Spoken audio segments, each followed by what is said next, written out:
I think many of us Singaporeans want to believe that racism doesn't exist. We want to make sure that we've already reached this pinnacle of racial harmony and there's no more work for us to do and we can just be happy and everyone's happy. But some racism does exist and we always have this hesitancy to talk about it. I think the apathy towards racism is really surprising because when I talk with my friends, we talk about racism that happens in the US or we talk about racism that happens in France. But once it becomes something that's a bit more personal and once it becomes about Singapore, there's always a pushback. They always kind of accuse me for being overly problematic or being too emotional. I think we don't want to talk about it because if we talk about it, then we kind of acknowledge that there's a long way to go in order for us to really understand ourselves and for us to not be racist anymore. A lot of the times, a lot of people don't realize that Chinese privilege does exist because the majority of us are Chinese.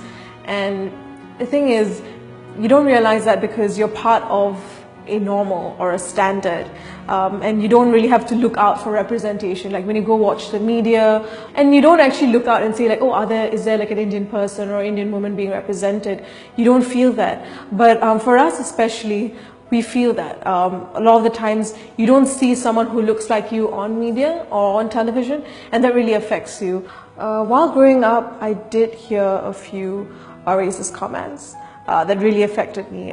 Very simple things, like once when in JC, I would say things like, we would be complaining about us having pimples. And once my friend told me, oh, it's fine if you have pimples because your skin is so dark, we can't see it anyway. And me drinking coffee.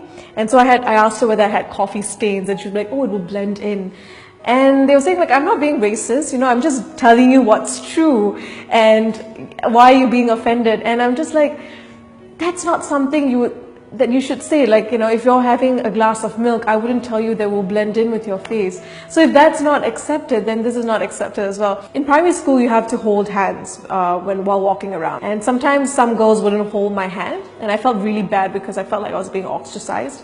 And there was this time my mom told me that I was going up on stage getting an award and the principal didn't put her hand over my shoulder while giving me the award, but for the rest of the students she did. When these things happen, I feel cheated because you grow up thinking that you will always be accepted and suddenly there's this like glitch in the system where someone like doesn't really be nice to you or is ostracizing you because of your race.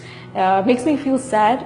Sometimes it made me feel helpless because I felt like no matter how hard I would try, there would be some people I couldn't please, or there would always be a reason why people wouldn't appreciate me as much or give me as much of a chance as I would need.